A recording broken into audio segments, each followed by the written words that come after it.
modesty at marriage tide well becomes a pretty bride.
In my artless Japanese way, why it is I am so much more attractive than anybody else in the whole world.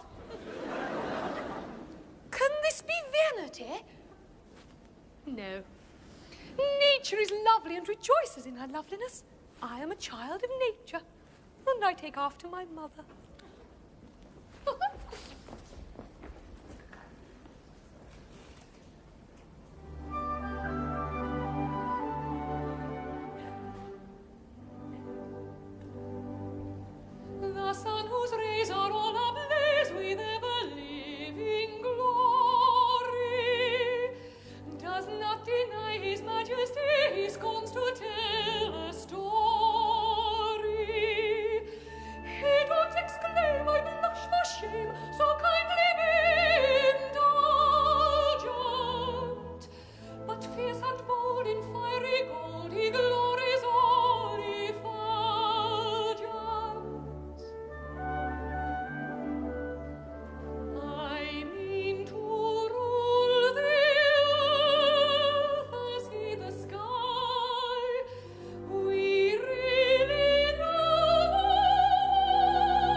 His flame, that placid dame, the moon celestial highness.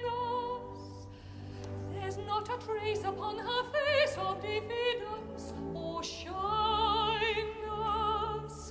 She bore us light that through the night mankind may all acclaim her. And truth to tell, she lights up well, so I for one don't blame her.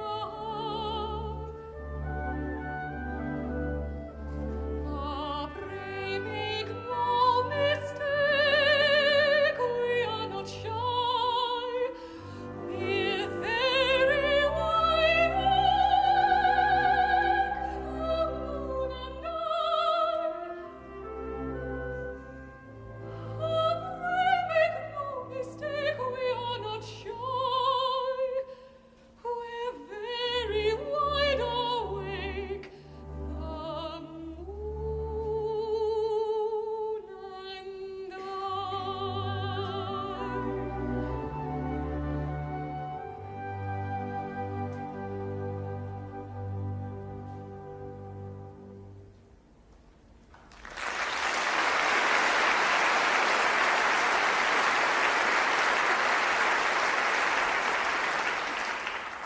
Yes, everything seems to smile upon me. I am to be married today to the man I love best, and I believe I'm the very happiest girl in Japan. The happiest girl indeed, for she is indeed to be envied who has attained happiness in all but perfection. In all but perfection? Well, dear, it can't be denied that the fact that your husband is to be beheaded in a month is, in its way, a drawback. It does seem to it, you know. I don't know about that. It all depends. At all events, he will find it a drawback. Not necessarily, bless you. It all depends. I think it very indelicate of you to refer to such a subject on such a day. If my married happiness is to be... Cut short? Cut short? In a month? Can't you let me forget it? Oh. Yum in tears. And on her wedding day. They've been reminding me that in a month he ought to be beheaded. Yes, we've been reminding her that she ought to be beheaded. It's quite true, you know. You are to be beheaded. How some bridegrooms would be depressed by this sort of thing. A month. Well, what's a month? These divisions of time are purely arbitrary. Who says 24 hours make a day? There's a popular impression to that effect. Then we will efface it. We will call each second a minute, each minute an hour, each hour a day, each day a year. And at that rate, we've about 30 years of married happiness before us. And at that rate, this interview has already lasted 4 hours and 3/4. Yes, doesn't time fly when one is thoroughly enjoying oneself? That's the way to look at it. Don't let's be downhearted. There's a silver lining to every cloud. Certainly. Let's be perfectly happy. By all means, let's thoroughly enjoy ourselves. It's absurd to cry. Quite ridiculous.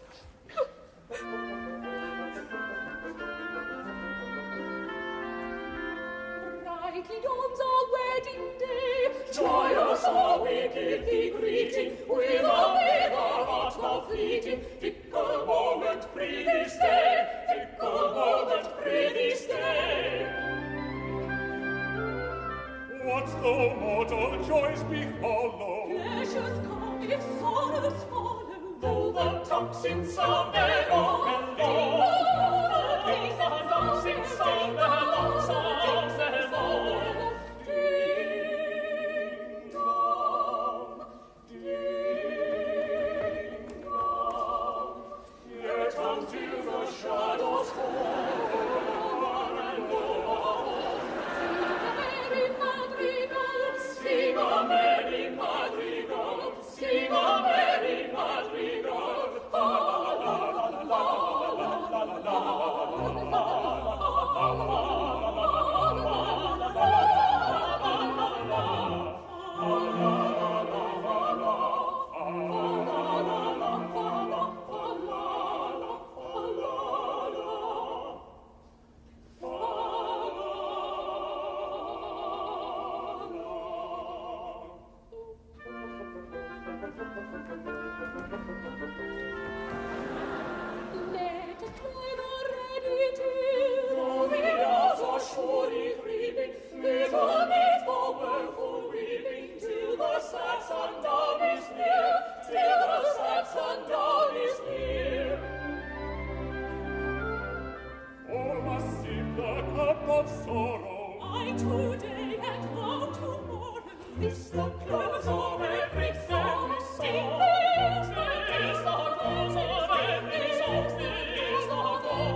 Go on, don't mind me.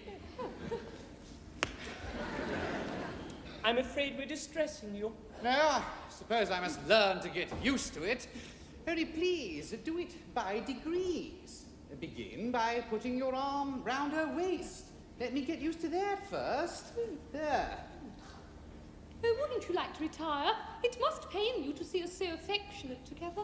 No, I must learn to bear it. Now oblige me by allowing her head on your shoulder. Thank you. Like that? Yes, I'm very much obliged to you. Now then, kiss her. Ugh. Thank you, it's simple torture. Come, bear up. After all, it's only for a month. No, it's no use deluding oneself with false hopes. What do you mean? My child, my poor little child, how shall I break it to her? My little bride that was to have been... Was to have been? Yes, alas, you never can be mine. What? Yes, I've just ascertained that according to the Mikado's decree, when a married man is beheaded, his wife is buried alive. Buried alive? Buried alive. But It's a most unpleasant death. But whom did you get that from? From Pooh Bah. He's my solicitor. But he may be mistaken. So I thought. So I consulted the Attorney General, the Lord Chief Justice, the Master of the Rolls, the Judge Ordinary, and the Lord Chancellor. They're all of the same opinion. I never knew such unanimity on a point of law in my life. But stop a bit.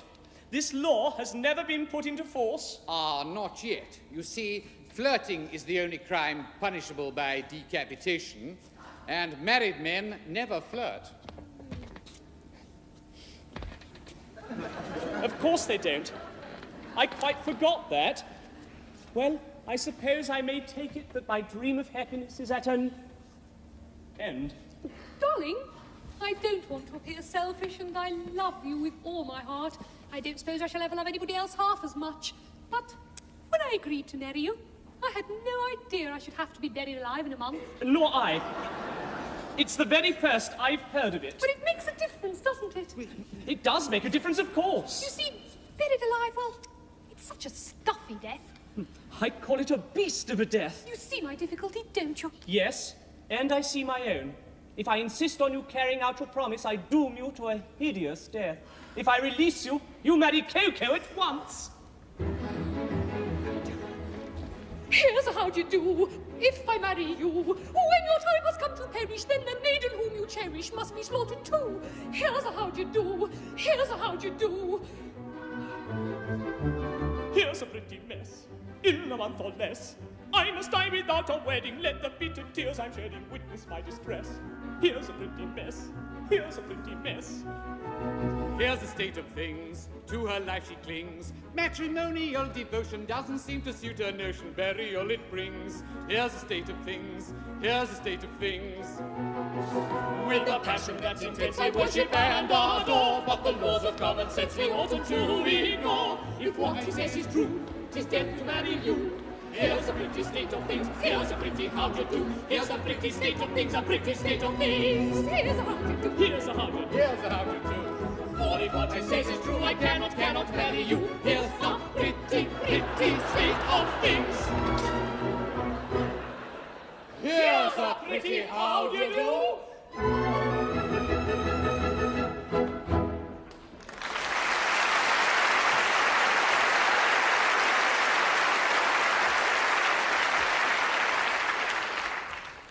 My poor chap, I'm really very sorry for you. Thanks, old fellow, I'm sure you are. You see, I'm quite helpless. I quite see that. I can't think of anything more distressing than to have one's marriage broken off at the last moment. But you needn't be deprived of a wedding. You shall come to mine. That's awfully kind of you, but it's impossible. Why so? Today I die. No, pardon me, I can't permit that. I can't live without Yum Yum. This afternoon, I performed the Happy Dispatch. No, pardon me, I cannot permit that. Why not? Why not? Why, hang it all. You're under contract to die by the hand of the public executioner. If you commit suicide, what's to become of me? I shall have to be executed in your place. It would certainly seem so. The Mikado and his suite are approaching the city and will be here in 10 minutes. The Mikado? He's coming to ascertain whether I've obeyed his decree. Now, look here, you know, this is getting serious. A bargain's a bargain. you really mustn't frustrate the ends of justice by committing suicide. As an honest man and a gentleman, you are obliged to die ignominiously at the hands of the public executioner. Very well, then. Behead me. What, now? Certainly, at once. Chop it off, Coco, chop it off. My good sir, I don't go around prepared to execute gentlemen at a moment's notice. Why, I never even killed a blue bottle. Still as Lord High Executioner. My good sir, as Lord High Executioner, I have to execute him in 1 month's time. I'm not ready yet. I don't know how it's done. I'm going to take lessons. I'm going to begin with a guinea pig and work my way through the animal kingdom until I come to a second trombone. Why, you don't suppose that as a humane man I'd have accepted the post of Lord High Executioner if I hadn't thought the duties were purely nominal? I can't kill you. I can't kill anyone. I can't kill anything. Come, my poor fellow. We all have unpleasant duties to perform at times. After all, what is it? If I don't mind, why should you? Remember, sooner or later it must be done. Must it? I'm not so sure about that. What do you mean? Well, why should I kill you when simply making an affidavit that you've already been beheaded will do just as well? I mean, here are plenty of witnesses, the Lord Chief Justice, the Lord High Admiral, Commander-in-Chief, Secretary of State for the Home Department, First Lord of the Treasury and Chief Commissioner of Police. But where are they? There they are. They'll all swear to it, won't you?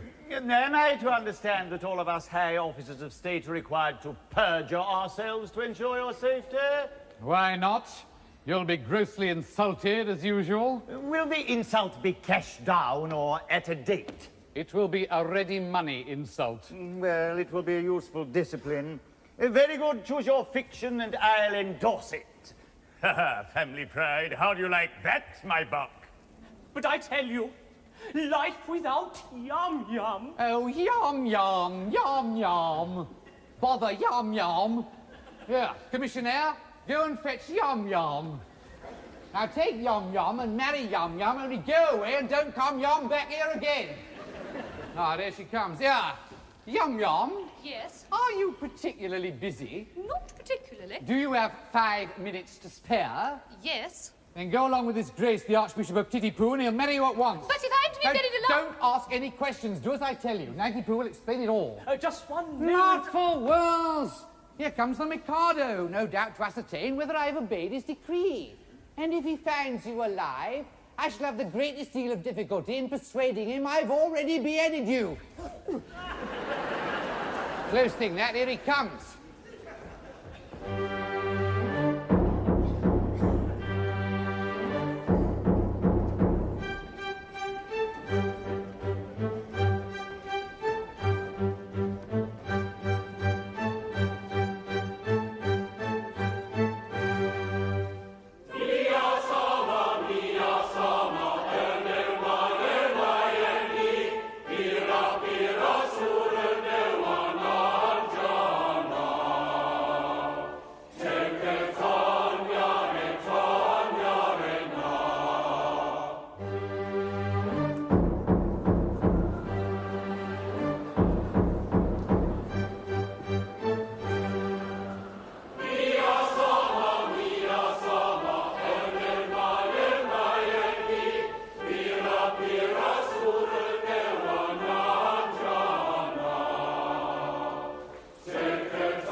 Every kind of man obedience I expect. I'm the Emperor of Japan. And I'm his daughter-in-law elect. He'll marry his son, he's only got one, to his daughter-in-law elect. My morals have been declared particularly correct. But they're nothing at all compared with those of his daughter-in-law elect. Bow,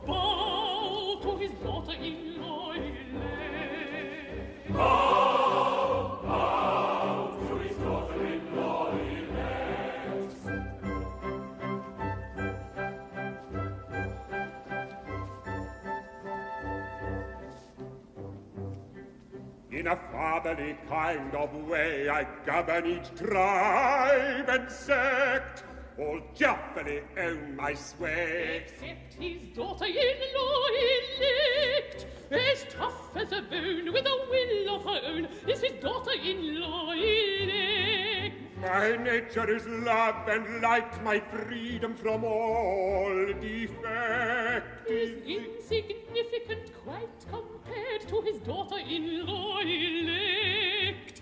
Bow, bow to his daughter-in-law elect. Bow, bow to his daughter-in-law elect.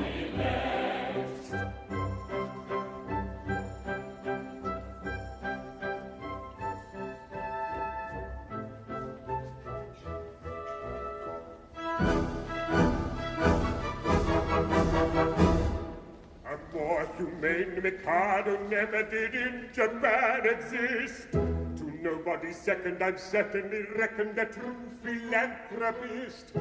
It is my very humane endeavor to make, to some extent, each evil liver a running river of harmless merriment.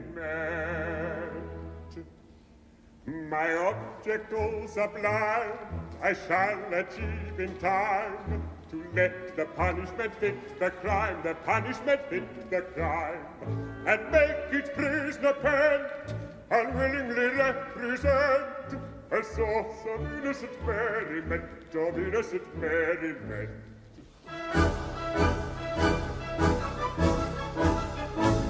All prosy, dull society sinners who chatter and bleat and bore are sent to hear sermons from mystical Germans who preach from 10 till 4.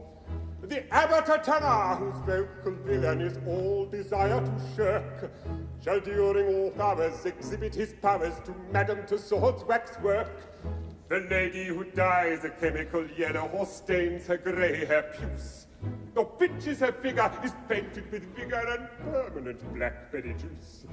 The hooligan who in railway carriages smashes up window panes will see how he suffers when lashed to the buffers between suburban trains.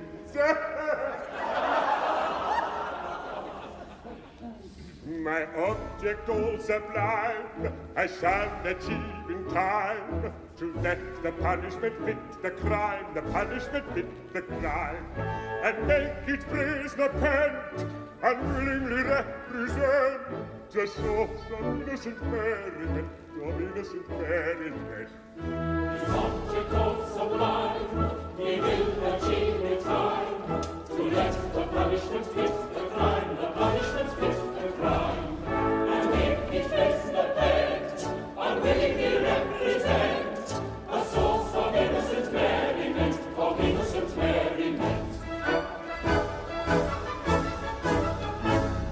The advertising quack wearies with tales of countless cures. His teeth, I've enacted, shall all be extracted by terrified amateurs. The music hall singer attends a series of masses and fugues and ops, by Bach into Wogan with Brahms and Beethoven and classical Monday pops. The billiard sharp whom anyone catches, his doom's extremely hard. He's made to dwell in a dungeon cell, on a spot that's always barred, and there he plays extravagant matches in fitless finger stalls, on a cloth untrue, with a twisted cue, and elliptical billiard balls. My object all sublime I shall achieve in time, to let the punishment fit the crime, the punishment fit the crime, and make each prisoner pent, and willingly represent a source of innocent merriment, of innocent merriment.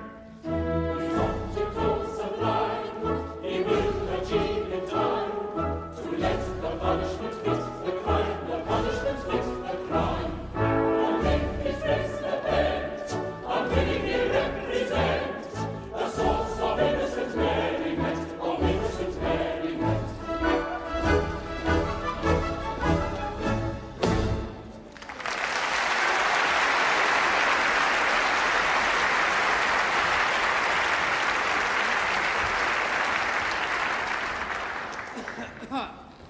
I am honored in being permitted to welcome your majesty. I guess the reason for your majesty's visit, your wishes have been carried out. The execution has taken place. Oh, you've had an execution, have you? Yes, the coroner has just handed me his certificate. I am the coroner. And this is the certificate of his death. At Titipu, in the presence of the Lord Chancellor, Lord Chief Justice, Attorney General, Secretary of State for the Home Department, Lord Mayor and groom of the second floor front. They were all there, Your Majesty. I counted them myself. A very good house. I wish I'd been in time for the performance.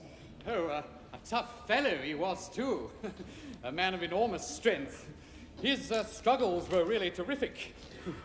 It was really a remarkable scene. Describe it.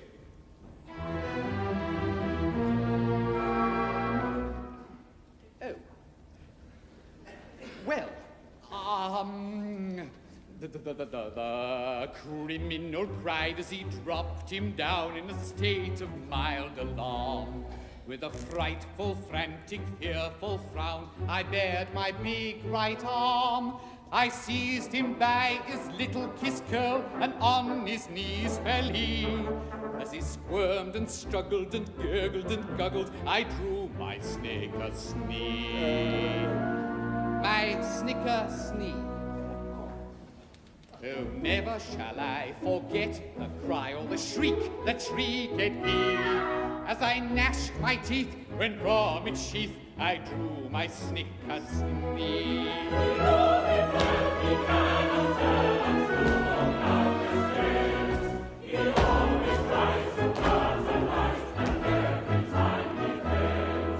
He shivered and shook as he gave the sign for the stroke he didn't deserve. When all of a sudden his eye met mine, and it seemed to brace his nerve. For he nodded his head and kissed his hand, and he whistled an edity, as the sabre true cut cleanly through his cervical vertebrae. His vertebrae.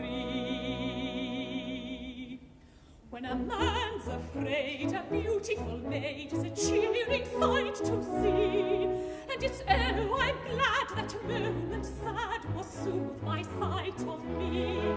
I take God to save me through his light and peace. A taste exact of what disguise amounts to bloody seas. Now there you'd have said that head was dead, for eternal dead was he.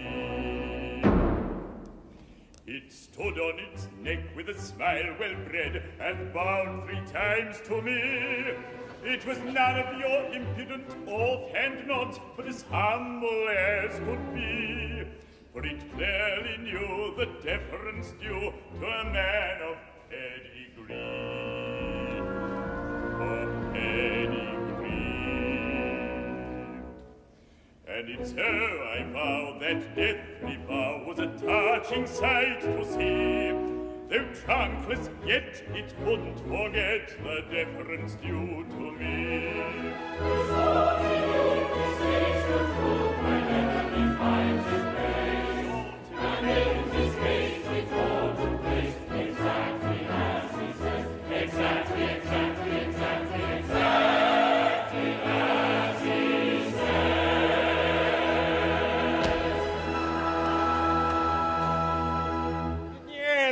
All this is very interesting, and I should like to have seen it. But we came about a totally different matter. A year ago, my son, the heir to the throne of Japan, bolted from our imperial court. Indeed. Had he any reason to be dissatisfied with his position? None whatever. On the contrary, I was going to marry him. Yet he fled. I'm surprised that he should have fled from one so lovely. That's not true. No. You hold that I am not beautiful because my face is plain, but you know nothing, you are still unenlightened. Learn then that it is not in the face alone that beauty is to be sought. My face is unattractive. It is. But I have a left shoulder blade that is a miracle of loveliness. People come miles to see it. My right elbow has a fascination that few can resist. Allow me. It is on view Tuesdays and Fridays on presentation of visiting card. As for my circulation, it is the largest in the world. And yet he fled. And is now masquerading in this town, disguised as a second trombone. As A second trombone? Yes. Would it be troubling you too much if I asked you to produce him? He goes by the name of Nanki Poo. Nanki Poo? Oh, it's quite easy, really. Or to put it another way, it's rather difficult. In point of fact, he's gone abroad. Gone abroad? His address? Knightsbridge. What's the matter? See here, his name, Nanki Poo, beheaded this morning. Oh, where shall I find another? Where shall I find another? Oh, dear, dear, dear. This is very tiresome. My poor fellow, in your anxiety to carry out my wishes, you have beheaded the heir to the throne of Japan.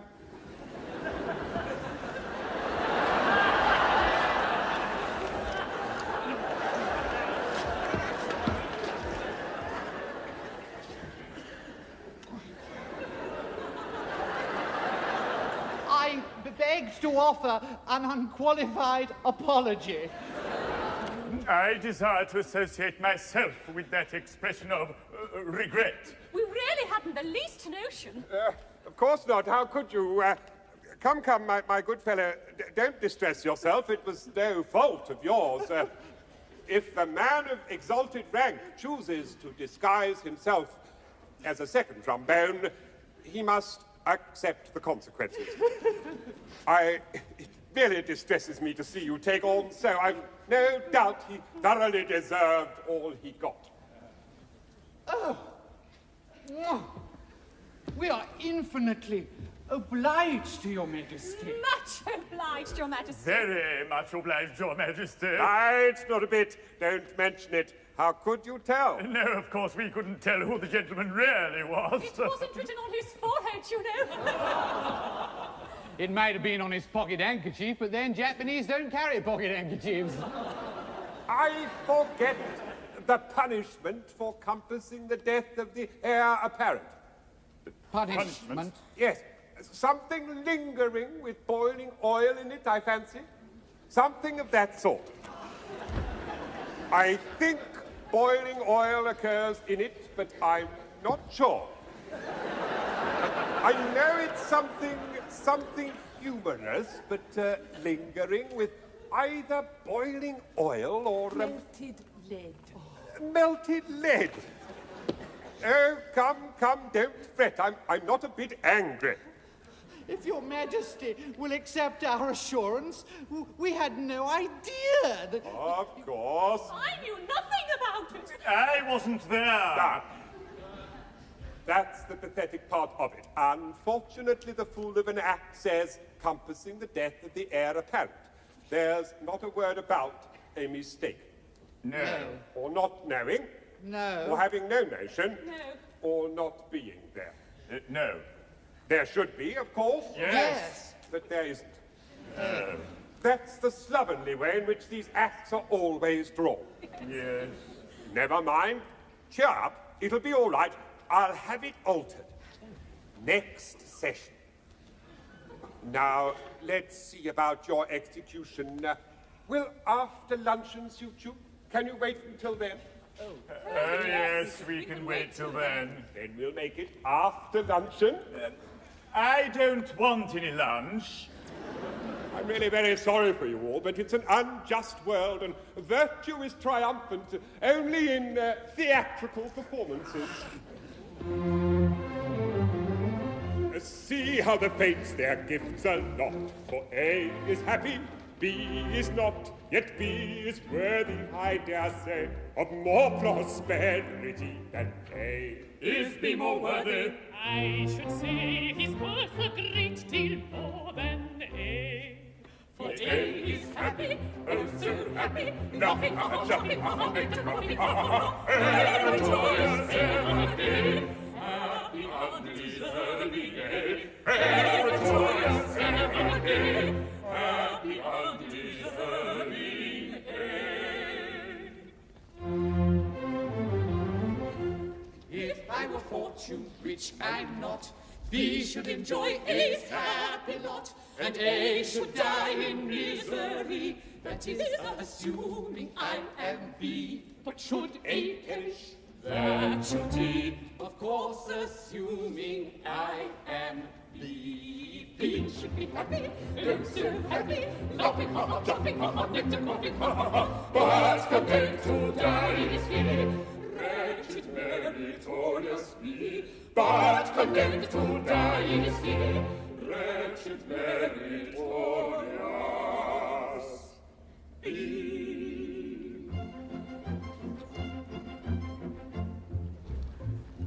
Well, until after luncheon then. Bon appetit. Bon appetit.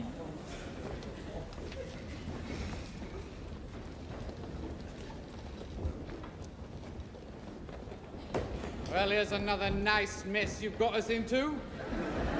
What with your nodding head and the deference due to a man of pedigree. Merely corroborative detail intended to give artistic verisimilitude to an otherwise bald and unconvincing narrative. Corroborative detail? Corroborative fiddlesticks? Well, you're just as bad as he is, what with your catching his eye and his whistling and air.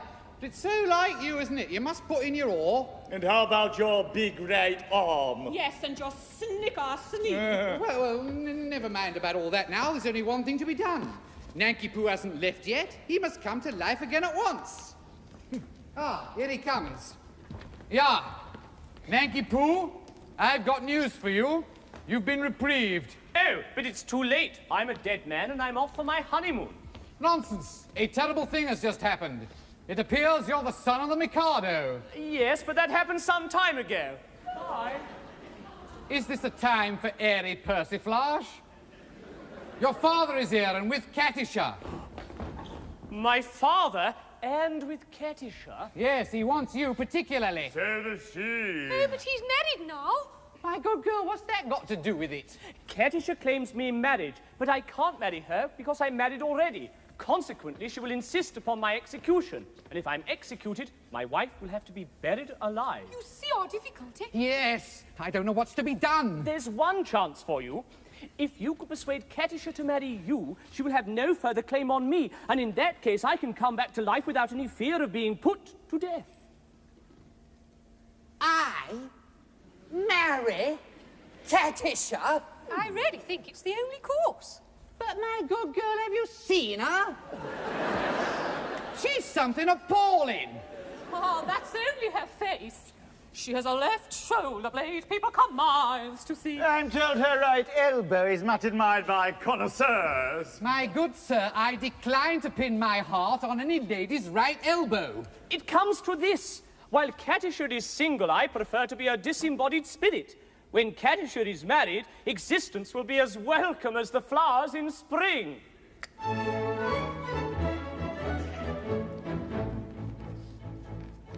The flowers that bloom in the spring, tra-la, breathe promise of merry sunshine. While we merrily dance and we sing, tra-la, we welcome the hope that they bring, tra-la, of a summer of roses and wine, of a summer of roses and wine. And that's what we mean when we say that a thing is welcome as flowers that bloom in the spring. Tra-la-la-la-la, tra-la-la-la-la, the flowers that bloom in the spring. Tra-la-la-la-la, tra-la-la-la-la, tra-la-la-la-la.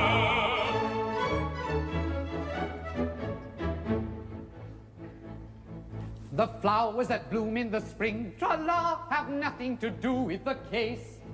I've got to take under my wing, tra-la, a most unattractive old thing, tra-la, with a caricature of a face, with a caricature of a face. And that's what I mean when I say or I sing. Oh, bugger the flowers that bloom in the spring, tra-la-la-la-la, tra-la-la-la-la, oh, bother the flowers of spring. Tra-la-la-la, tra-la-la-la, tra-la-la-la-la.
Katisha!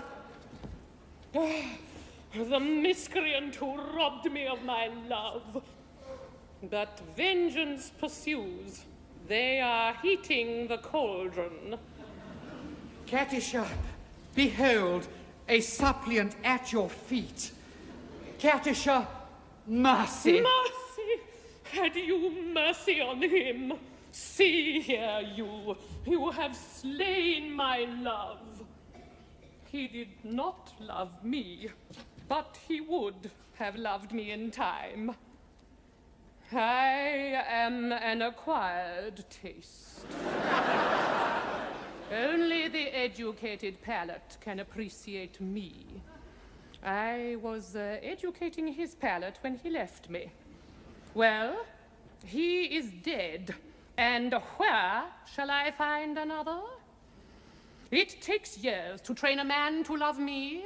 Am I to go through the weary round again, and at the same time implore mercy for you who robbed me of my victim? I mean, my pupil, just as his education was on the point of completion. Oh, where shall I find another? Here. What? Katusha, for years I have loved you with a white-hot passion that is slowly but surely consuming my very vitals. Oh, shrink not from me. If there is aught of woman's mercy in your heart, turn not away from a poor, love-sick suppliant whose every fibre thrills at your tiniest touch. True it is that under a poor mask of disgust, I have endeavoured to conceal a passion whose inner fires are boiling the oil, boiling the soul within me. But the fires will not be extinguished. They defy all attempts at extinction. And bursting forth all the more eagerly for their long restraint, declare themselves in words that will not be weighed, that cannot be schooled, that should not be too severely criticized. Katusha, I dare not hope for your love, but I will not live without it, darling. You, whose hands still reek with the blood of my betrothed, dare to address words of passion to the woman you have so foully wronged. I do. Accept my love, or I perish on the spot. Go to. Who knows so well as I that no one ever yet died of a broken heart? You know not what you say. Listen.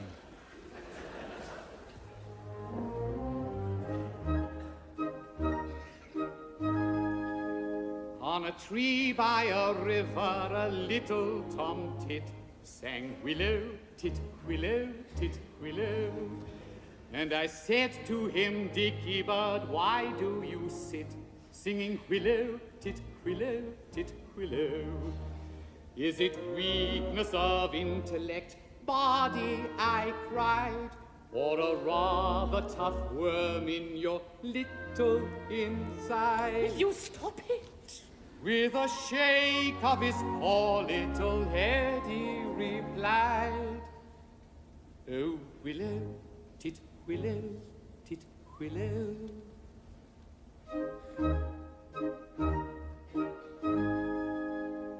He slapped at his chest as he sat on that bough, singing willow, tit, willow, tit, willow.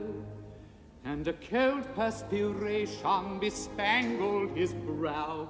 Oh, willow, tit, willow, tit, willow. He sobbed and he sighed and a gurgle he gave. Then he plunged himself into the billowy wave. And an echo arose from the suicide's grave. Oh, willow, tit, willow, tit, willow.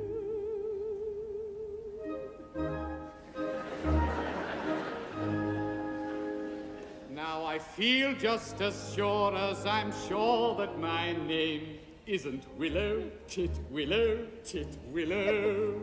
That 'twas blighted affection that made him exclaim, oh, willow, tit, willow, tit, willow.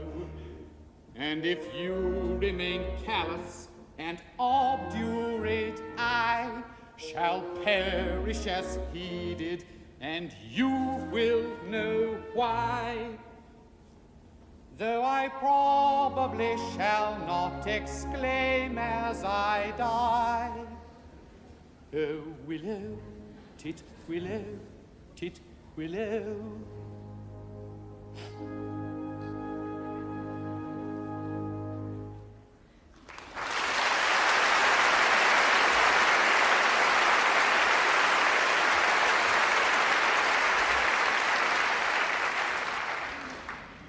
Did he really die of love?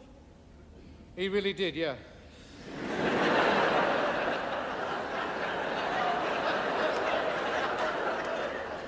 All on account of a cruel little hen. Yes. Poor little chap.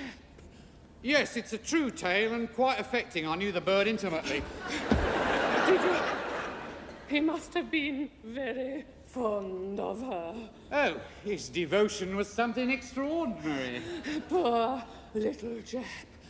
And if I refuse you, will you go and do the same? What? Yes. Oh, no, you mustn't. Anything but that. Oh, I am a silly little goose. Sure you are, yes.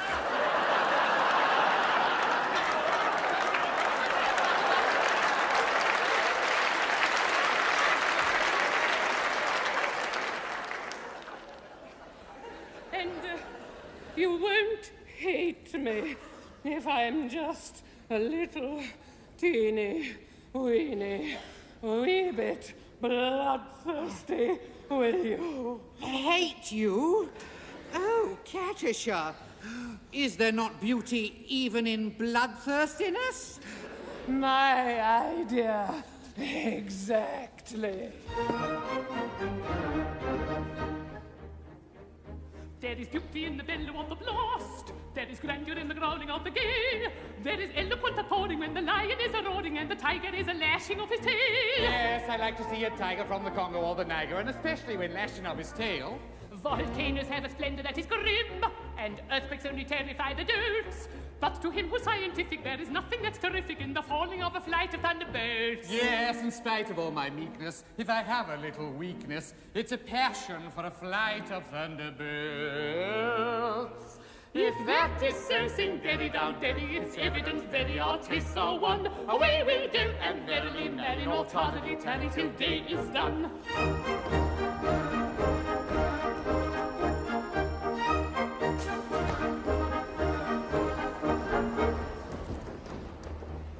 There is beauty in extreme old age. Do you fancy you're elderly enough? Information I'm requesting on the subject interesting is a maiden all the better when she's tough. True, of this white dominion, it's a general opinion that she'll last a good deal longer when she's tough. Are you old enough to marry, do you think? Oh, yes. Won't you wait until you're 80 in the shade? I should. There's a fascination frantic in a ruin that's romantic. Do you think you are sufficiently decayed? To the matter that you mention, I have given some attention, and I think I am sufficiently decayed. If that is so, sing Daddy down, Daddy, it's evident very our tastes are one. Away we'll go, and merrily marry, nor tardily tarry till day is done. If that is so, sing Daddy down, Daddy, it's evident very our tastes are one. Away we'll go, and merrily marry, nor tardily tarry till day is done. Sing Daddy down, Daddy, we'll merrily marry, nor tardily tarry till day is done.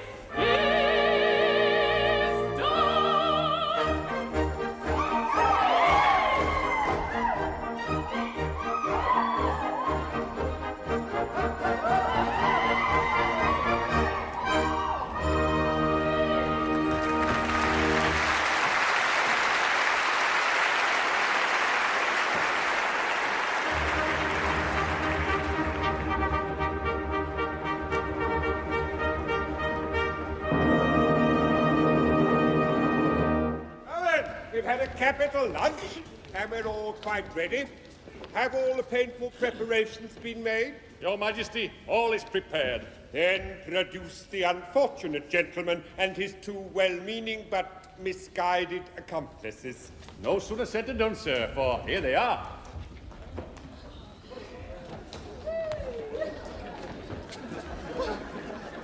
Mercy.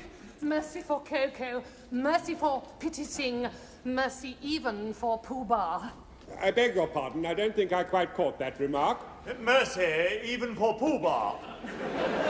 Mercy, my husband that was to have been is dead, and I have just married this miserable object. You've not been long about it. No, we were married before the registrar. I am the registrar. I see. But my difficulty is that as you have slain the heir apparent... The heir apparent is not slain. Bless my heart, my son. And your daughter-in-law elected. Traitor! You have deceived me! Yes, you are entitled to a little explanation, but I feel he would give it better whole than in pieces. Your Majesty, it is true that I stated that I had killed Nanky Poo. Yes, with most affecting particulars. Merely corroborative detail intended to give artistic... Will you refrain from putting in your oar? Your Majesty, it's like this. When your Majesty says, let a thing be done, it is as good as done, because your Majesty's will is law. Your Majesty says, let a gentleman be killed, and a gentleman is told off to be killed. Consequently, cough, that gentleman is as good as dead. Practically, he is dead, and if he is dead, why not say so?